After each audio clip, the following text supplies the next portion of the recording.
All right, folks, class is in session.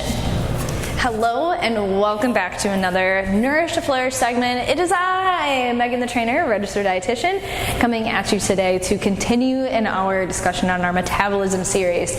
So in the past, I introduced it. I gave you 3 kind of tips to help support your metabolism, probably things that you wouldn't really think of when it comes to metabolism. And today, I'm going to go over nutrient needs. Well, a piece of nutrient needs anyway.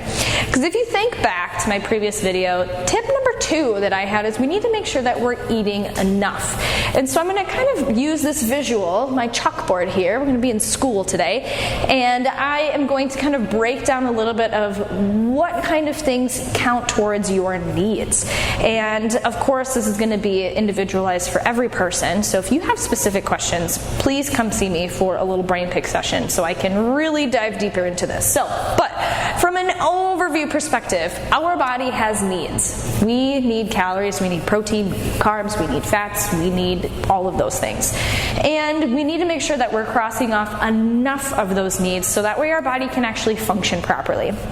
And a big misconception, a big myth, a big mistake that I see in a lot of clients that I work with, or just people in general, is that we're not eating enough. We're not eating enough calories, we're not eating enough protein, we're not eating enough overall. So I'm going to talk a little bit about calories today, because a lot of times when we think of metabolism, we think of like basal metabolic rate and how many calories we're burning at rest.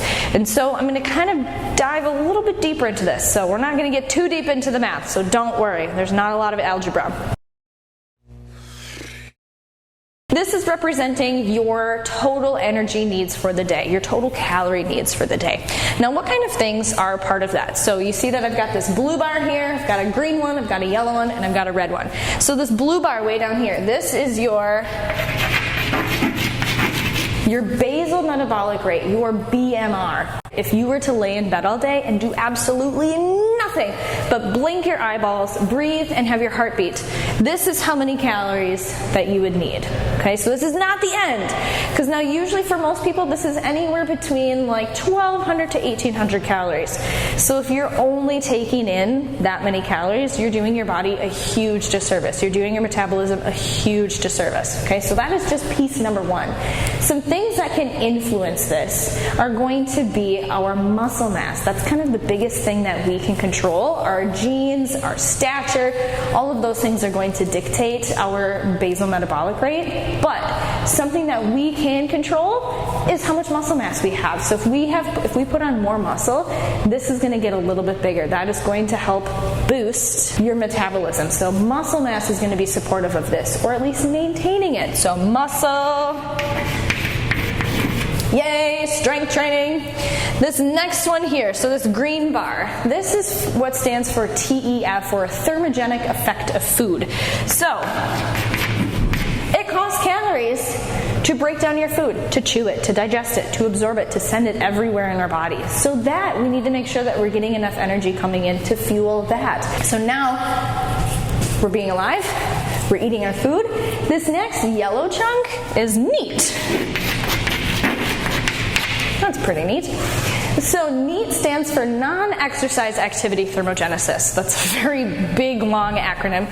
So this is essentially your activities of daily living. So we lay in bed all day, we breathe, we eat, but now we get up, we walk around the house, we walk to the bathroom, we put some clothes on, we get in the car, we take the steps, we park, far away in the parking lot. That's NEAT, non-activity. So we're not being intentional with this. This is just our non-exercise activity. We're just being active during the day.